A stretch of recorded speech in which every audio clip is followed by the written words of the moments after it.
Hey guys, this is Drakkalan bringing you another video. It's been a while since I've done an upload. I just couldn't find a game I liked. But as of today, um, whatever.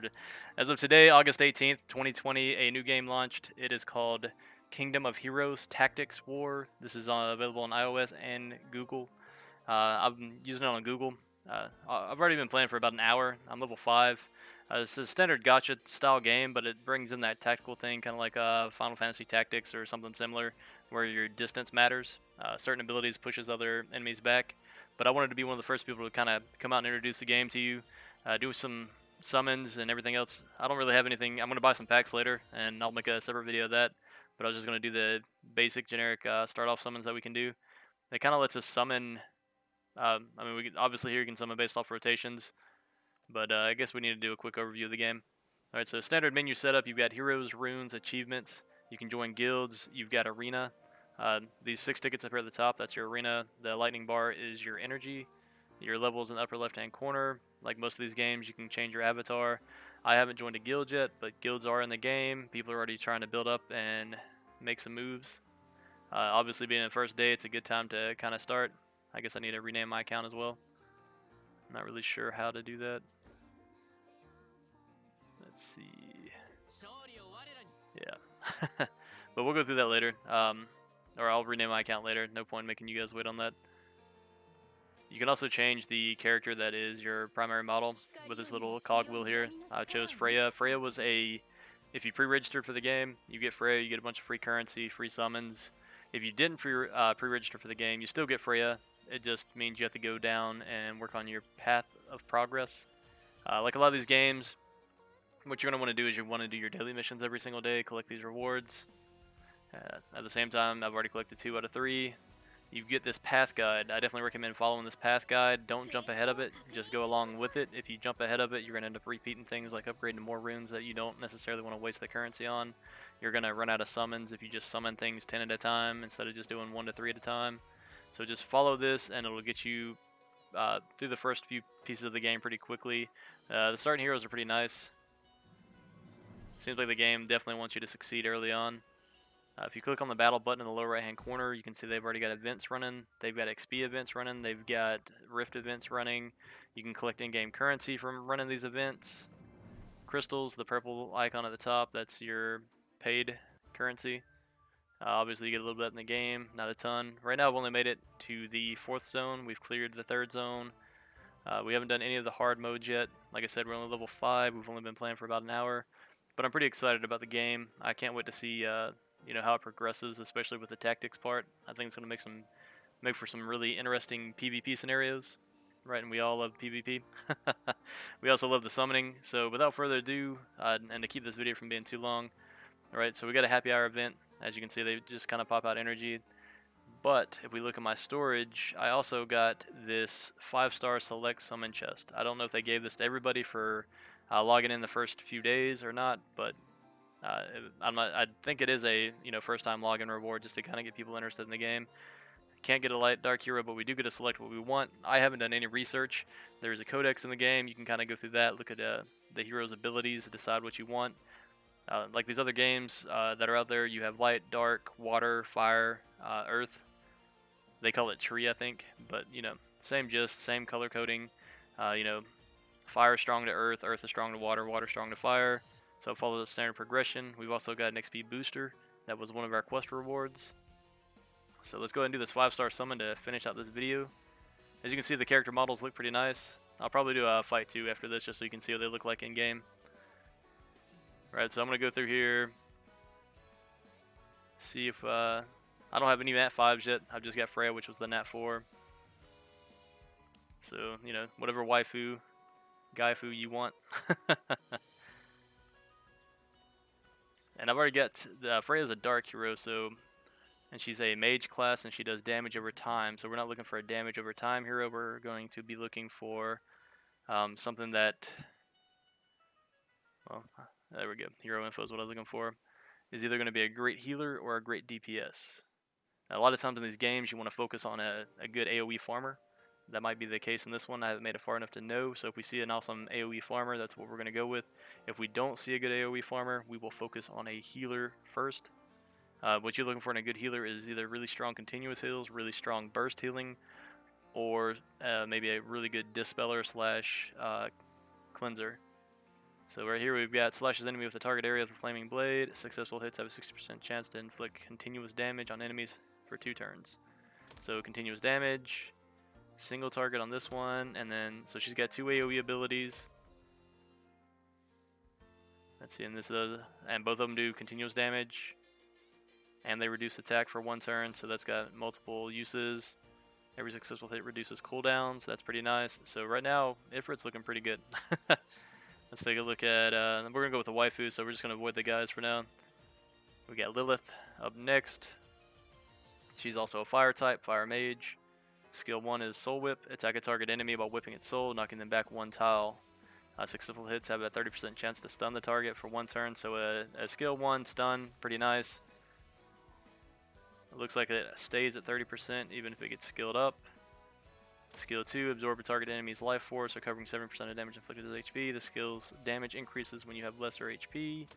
And skill 3, uses a flaming whip to attack enemies within a target area. Successful hits make an attack guaranteed critical hit. If you have more HP than an enemy, you have a 50% chance to gain an action opportunity. So she's not bad. She seems like she'd be good for controlling the environment, but not really what I'm looking for. So we'll move on to Claudia. Right, so we've got a tree type. Skill 1, quick cutting. Swiftly attacks a target enemy. Successful crit hits increase your speed for 2 turns. So she's a self-speed booster. That's pretty nice. If the target's action gauge is below 50%, you remove a debuff on yourself. So self-cleanse, self-speed. You're obviously going to want to build her with a lot of crit rate so she can take advantage of that skill 1. Skill 2, double attack. Drives her sword's energy into the enemies in a line to attack. Successful crit hit, stun enemy hit. Alright, so that's nice. She's got a multi-target stun. And you'll see when we get in there, it's like a tile-based game. So the enemies can't stack one another. They have to either be next to or beside. Skill 3, Gale. Quickly slash a target enemy. The skill's damage increases when you have a greater speed. If the enemy is killed with a Gale, gain increased attack and mobility for 1 turn. Additionally, gain an action opportunity.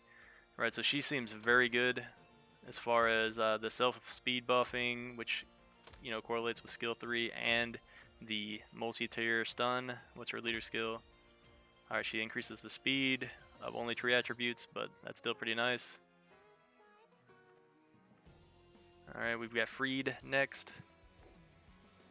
Skill 1, Icebolt, attacks enemies within target area. Successful crit hits reduce the speed of enemies, so that's not bad.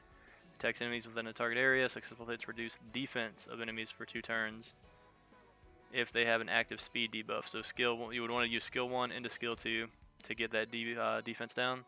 Every successful crit hit reduces the cooldown of ice missiles by 1 turn. The skill's damage increases when the target has lesser remaining HP.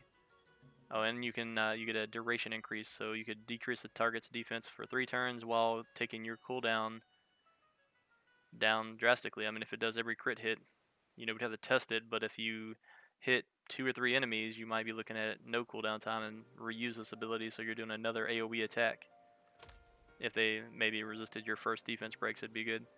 Skill 3, Memorize. Ifrit gains increased attack for 1 turn, crit rate for 1 turn, and mobility for 1 turn. I mean, that's not terrible, but I'd rather have something that immediately moves. But, having that self-buff plus that skill 2, Ice Missile and Icebolt. Leader skill, in a turn, Ifrit records 14% of her action gauge for every active buff on herself. So she could move a lot. Like, she could definitely be a PvP monster to look out for. Or hero. Calling them monsters, but they're heroes in this game. Next, we got Makoto. Skill 1, throws a spiral ninja star to attack enemies within target area. Successful hits have a 50% chance to inflict continuous damage. So the continuous damage seems to be a running trend with a lot of these heroes. On enemies for 1 turn. I think we had 2 turns on the other heroes. Skill 2, Janus Shadows. Throws a dagger with talismans to attack enemies within a target area. Successful hits reduce the mobility of enemies that hit for 1 turn. If you are stealthed, you have a 60% chance to reduce the defense of enemies hit for 1 turn. Moonlight Sky attacks a target enemy. The skill's damage increases when the target has greater max HP, which is nice. That means you're still going to deal a consistent amount of damage regardless of how low they get. If you are stealthed, your attack gains increased crit damage by 10%. So she's not bad. but the other heroes definitely seem more versatile and useful.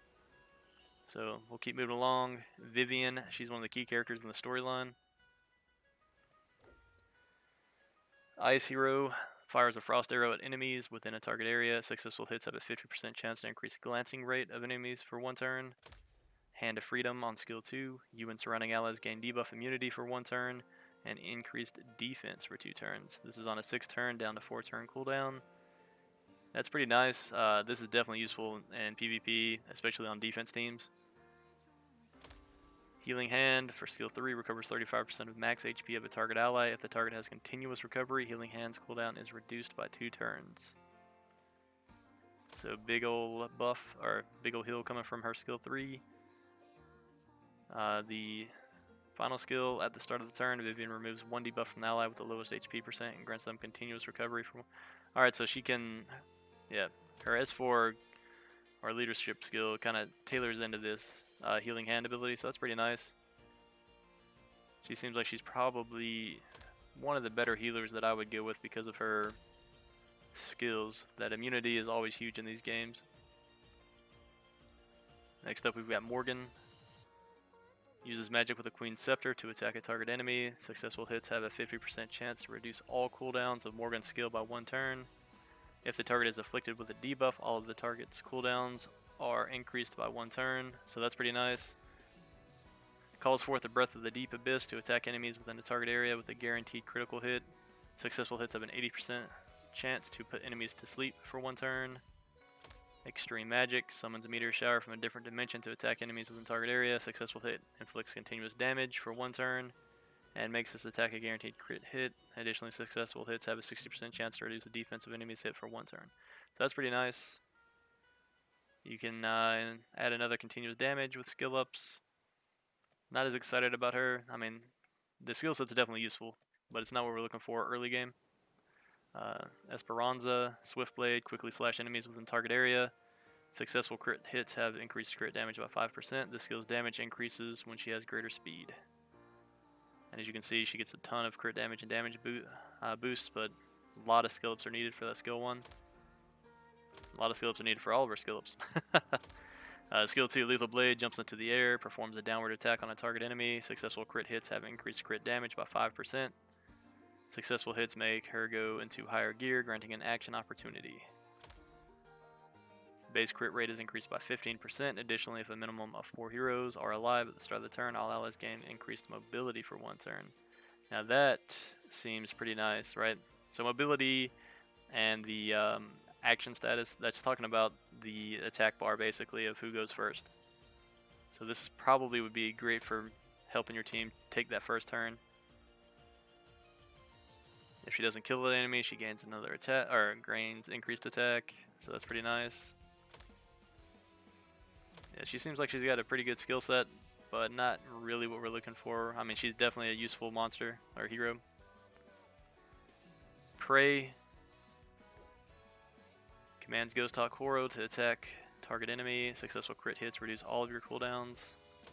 Attacks enemies within target area with Horo's rings. Successful hits remove 1 buff from enemy hits, so she does a debuff and skill cooldown for you guys. Additionally, this attack removes any active invincibility on enemies hit. For every successful hit, you recover 50% of your action gauge, so that's pretty nice to strip off invincibility and other buffs. Attacks a target enemy with increased crit damage by 10%. Successful hits to silence the target for 2 turns. Not super exciting, but a decent kit. Demeter, I don't know.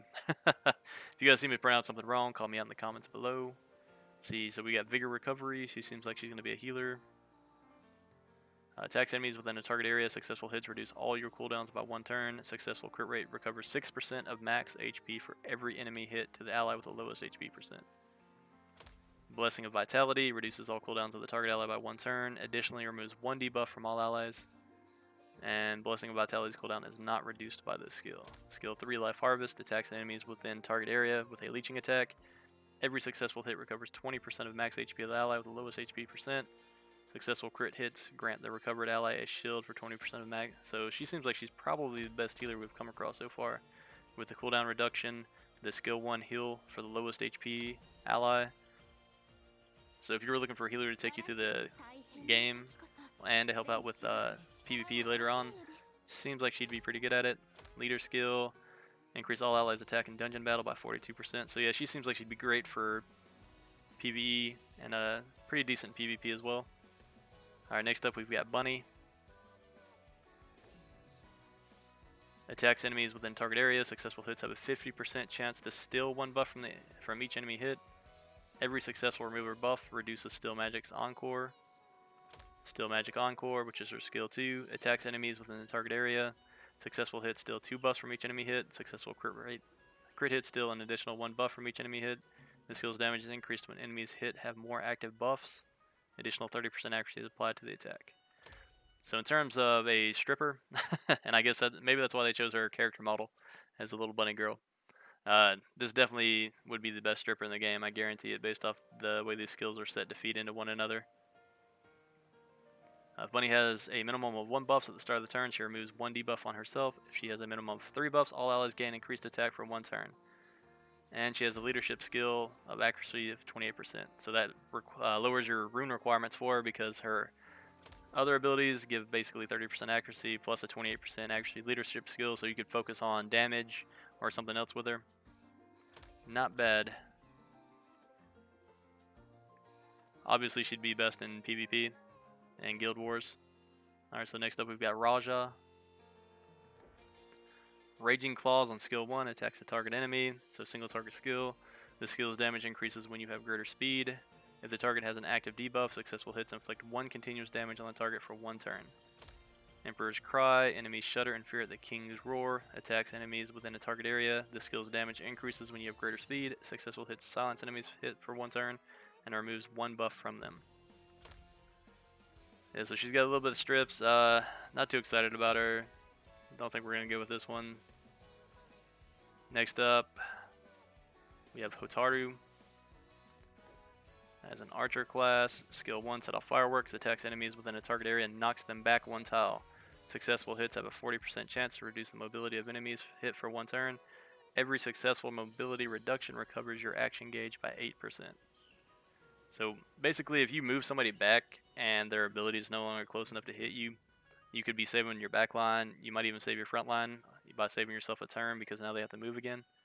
The successful mobility reduction, if that's taking their action gauges down, that's pretty nice, especially if it's a multi-hit. Let's say successful hits have 40%, but it doesn't tell us how many times it hits. So if it hits only 1 time and you're only hitting 2 targets, you're getting a 16% bar reduction. It's not terrible, but it's definitely situational. Granted, the AI, I think, in this game always tries to put the enemy as close to you as possible for their skills to have the biggest effect. So if you're building her, I guess build her fast and take the first turn by taking their mobility down. But depending on how far range that she's got, would really determine it. So does it show us? It's a pretty wide range.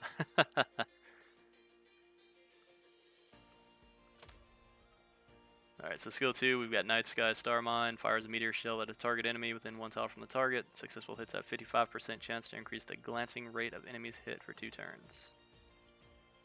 Yeah, so she's definitely there for control. Not what I'm looking for right now. Drias is the next one. Drias. These names. Skill 1, Reconstruct Magic. Using the tome's power, attack and copy all buffs from the target enemy. Successfully copying buffs gives a 30% chance to gain an action opportunity. Skill 2, Song of Yist. Attacks the target enemy. The skill's damage increases when you have greater defense. If the target has buffs, the skill's damage increases by the number of buffs. Successful hits removes all active buffs from the target. Skill 3, Tome of Mystery. If she's below 20% HP at the end of the turn, she gains invincibility for 1 turn and gains 20% of lost HP. So I could definitely see her being useful in PvP as well. Leader skill and built for PvP. Increase all allies' defense in PvP by 28%. Not the most exciting kit, but definitely useful. Finally, we've got Jara, or Jahara. Skill 1, Weakening Chord. Plays a mysterious weakening chord to attack a target enemy. Successful hits have a 55% chance to reduce the target's attack for 1 turn. This skill's damage increases when the target has greater max HP. So she seems like she's going to be a pretty strong single target nuker. And she does healing.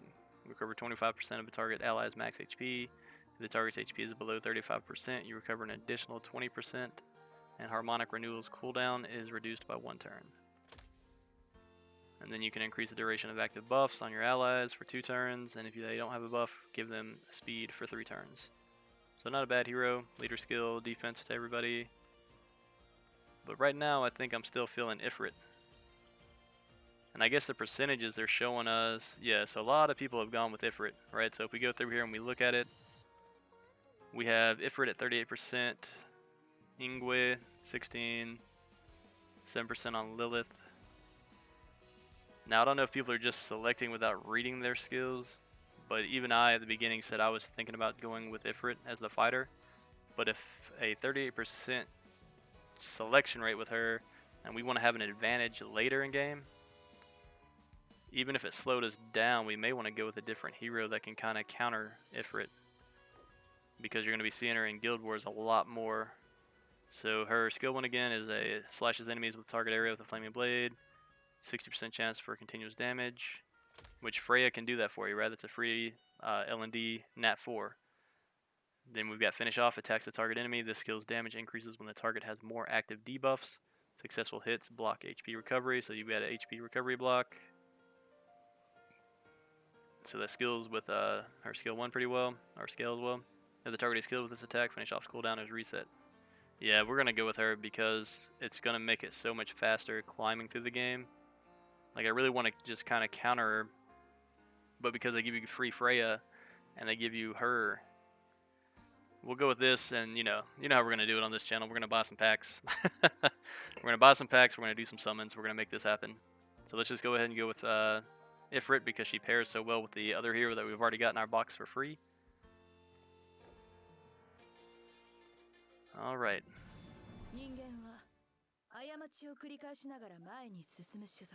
The XP booster we'll save for later. Let's go ahead and change our hero.